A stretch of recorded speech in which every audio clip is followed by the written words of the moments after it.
My name is Sarah Lynn, and I never planned to become a secret millionaire while working a day job at TechCore Solutions. But sometimes the best success stories happen when no one's watching. The quarterly review meeting at TechCore was always a spectacle. Marcus Wright, our VP of Product Development, loved using these sessions to establish his dominance through carefully orchestrated humiliation. Today's target? Me. I sat quietly in the back of the conference room, my laptop open to a project proposal that Marcus had rejected 6 times in the past year. Around me, 40 coworkers shifted uncomfortably in their chairs, already sensing what was coming. And now Marcus announced, his voice dripping with false concern. Let's discuss our challenging projects. He clicked to a new slide, and my heart stopped. There on the screen was my proposal for an AI-driven personal finance platform. Sarah Lynn here. He gestured toward me with an exaggerated flourish, has spent countless hours developing what she calls revolutionary financial technology.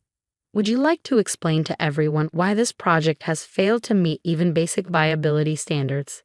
I felt every eye in the room turn to me. 3 years ago, this kind of public shaming would have made me crumble. But that was before my late-night coding sessions turned into something bigger than anyone at TechCore could imagine. Actually, I said calmly, closing my laptop, I prefer to wait until tomorrow. The timing will be better then. Marcus's smirk widened. Ah yes, always waiting for the perfect moment. This, everyone, is why some people will never succeed in tech. They can't execute.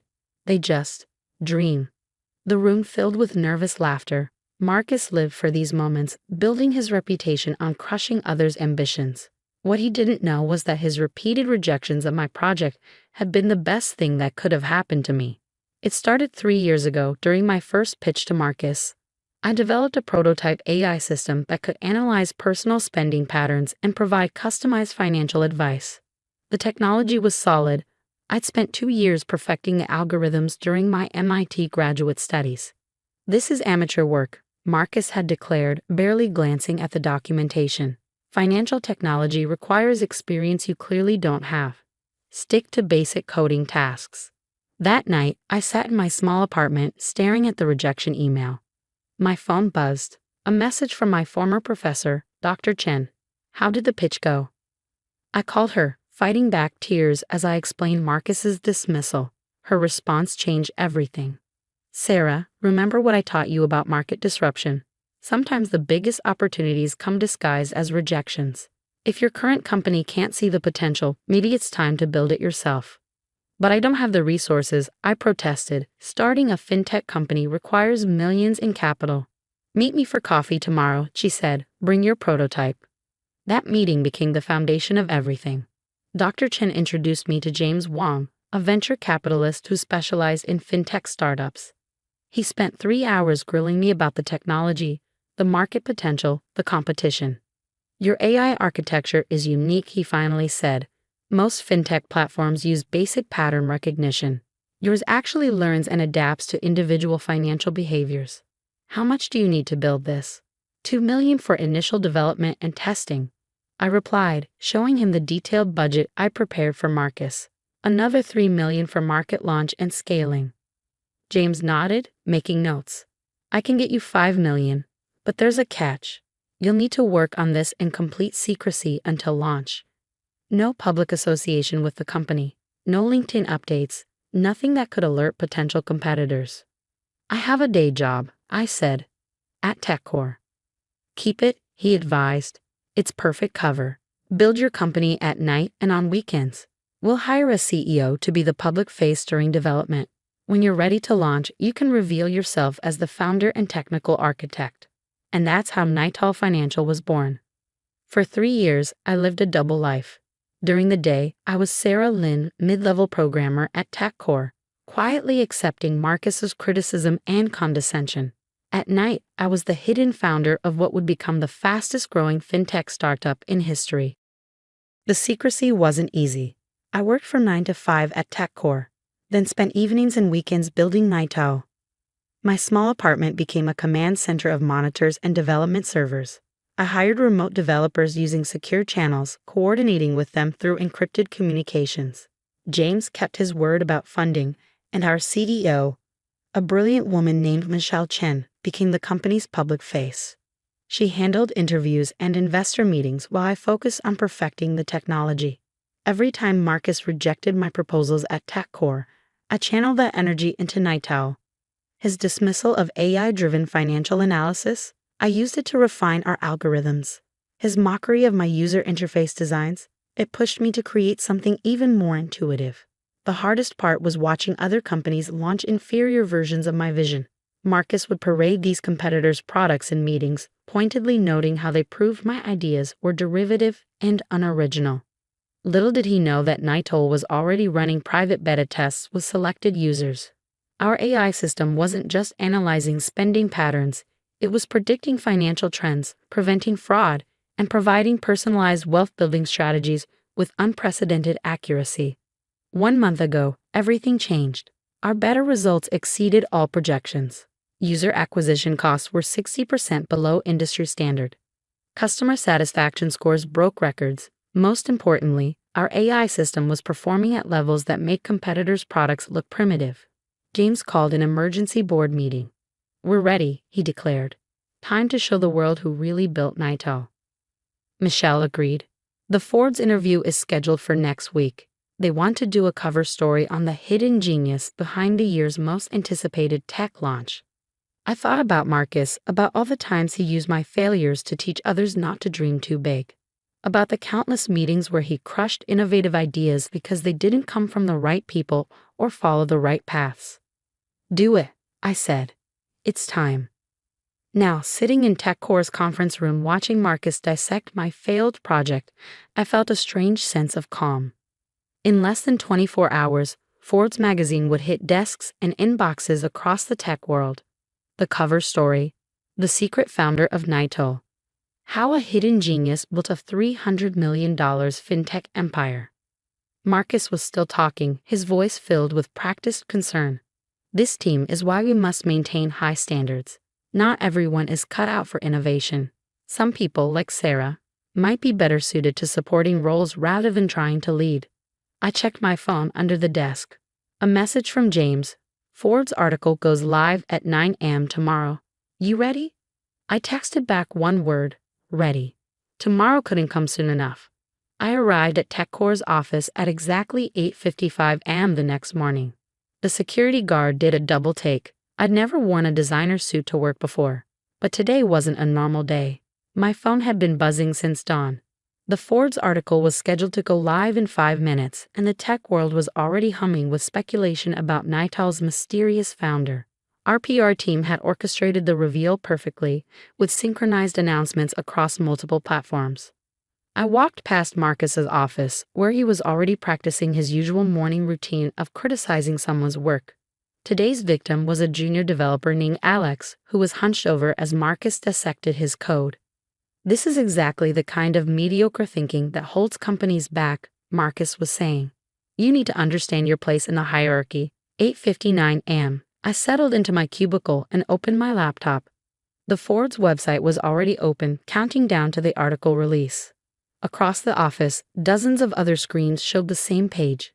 Nightowl's imminent public launch had been the talk of the tech industry for weeks. 9:00 a.m. The page refreshed. There it was. My face, taken during a secret photo shoot last week, splashed across the digital cover of Forbes. The headline read, "Meet Sarah Lin, the brilliant hidden founder behind Nightowl's $300 million AI revolution." The office erupted in gasps and murmurs. I heard my name being whispered, followed by the sound of chairs scraping as people stood to look over their cubicle walls at me. Someone dropped a coffee mug. "Sarah?" Alex appeared at my cubicle entrance, his face pale. Is that really you?" Before I could answer, Marcus's voice boomed across the office.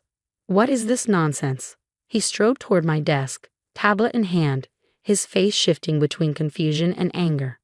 "This is some kind of mistake. Some kind of prank." I stood slowly, smoothing my suit jacket. "No mistake, Marcus. Though I understand your confusion. After all, people like me aren't cut out for innovation, right?" The growing crowd of employees parted as Michelle Chen, Nightowl's CEO, walked into the office, followed by James Wong and our entire executive team. "Sarah," Michelle called warmly, ready for the press conference. Marcus's face had turned an interesting shade of purple. Press conference? You can't just walk in here and… Actually, James interrupted, we can. Sarah's resignation letter was just delivered to HR, along with some interesting documentation about how her intellectual property has been handled here at TechCore. I picked up my laptop and the small plant that had decorated my desk for 3 years. The AI architecture you've been rejecting and mocking? I said to Marcus, keeping my voice level. It's now worth $300 million. The Series B funding round closed last night. That's impossible, Marcus sputtered. I reviewed that technology. It was basic, unworkable. No, I corrected him. You dismissed it without reviewing it. Just like you dismiss everyone who doesn't fit your narrow view of what success looks like. The difference is, I didn't let your rejection stop me. Michelle stepped forward. Perhaps you'd like to see the real numbers? She handed Marcus a folder. Our AI system has achieved a 98.7% accuracy rate in financial prediction modeling. We have 100,000 beta users with a waiting list of over 1 million. Major banks are already negotiating licensing deals. Marcus flipped through the papers, his hands shaking slightly. But you work here.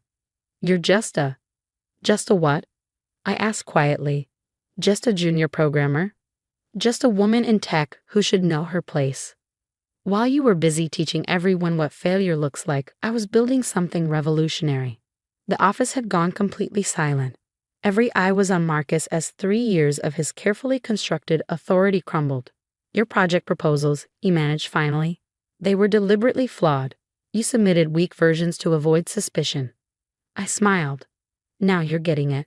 Every rejection just gave me more time to perfect the real system. Away from TechCore's claims on intellectual property.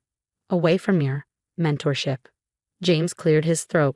Speaking of intellectual property, our lawyers would like to discuss your company's pattern of handling employee innovations. We have documentation of several other instances where viable projects were dismissed, only to mysteriously resurface later under different names. Marcus's face went from purple to white. Sarah, Michelle called from the door. The Wall Street Journal is waiting. Shall we? I turned to my now former colleagues. For everyone who's had their ideas dismissed, their innovations mocked, their potential denied, remember this moment. Success doesn't always look like what others tell you it should. As I walked toward the door, Alex stepped forward. Sarah, that financial tracking system I've been working on in my spare time, would Naito be interested in taking a look? Send it over, I smiled. We believe in evaluating ideas on their actual merit. The next few hours were a blur of interviews, photographs, and congratulations. Naito's stock price soared as the market responded to the revelation of its founder's identity. Tech blogs exploded with analyses of how a stealth founder had built a financial AI empire right under the industry's nose. But the most satisfying moment came that evening when I returned to my apartment and found an email from Dr. Chen, my former professor. Sarah, I just watched your press conference. You didn't just prove them wrong, you showed everyone a better way to be right. Your success isn't just about the technology, it's about proving that innovation can come from anywhere, if we just have the courage to persist. Proud of you, Dr. C.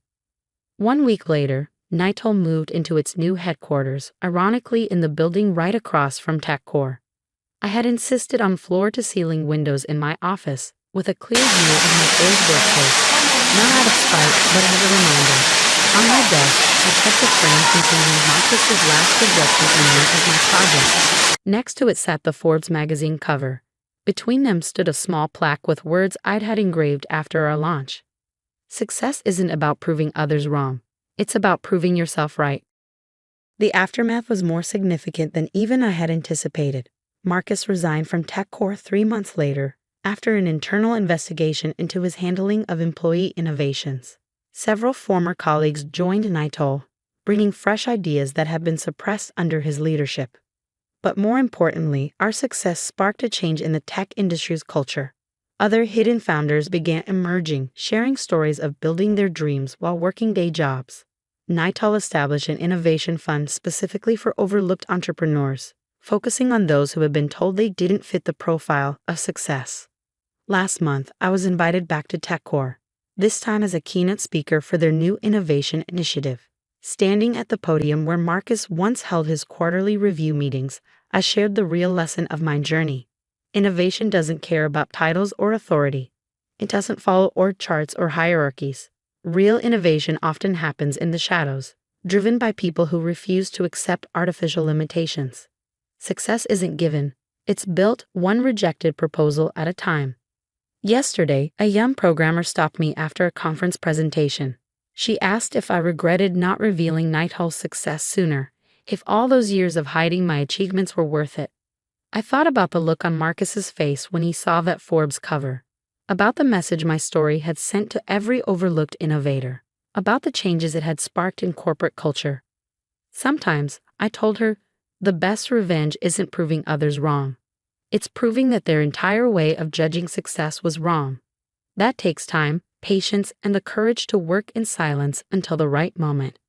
Nighthall continues to grow, now valued at over $1 billion. But our most valuable asset isn't our AI technology or our market share. It's the culture we've built, one where ideas are judged on merit, not source, and where innovation can come from anywhere. As for Marcus, I heard he's writing a book about recognizing hidden talent in organizations. I call that ironic, but sometimes the best lessons come from our biggest mistakes. The plant from my old cubicle now sits in Nighthall's lobby, next to a wall of patents and awards.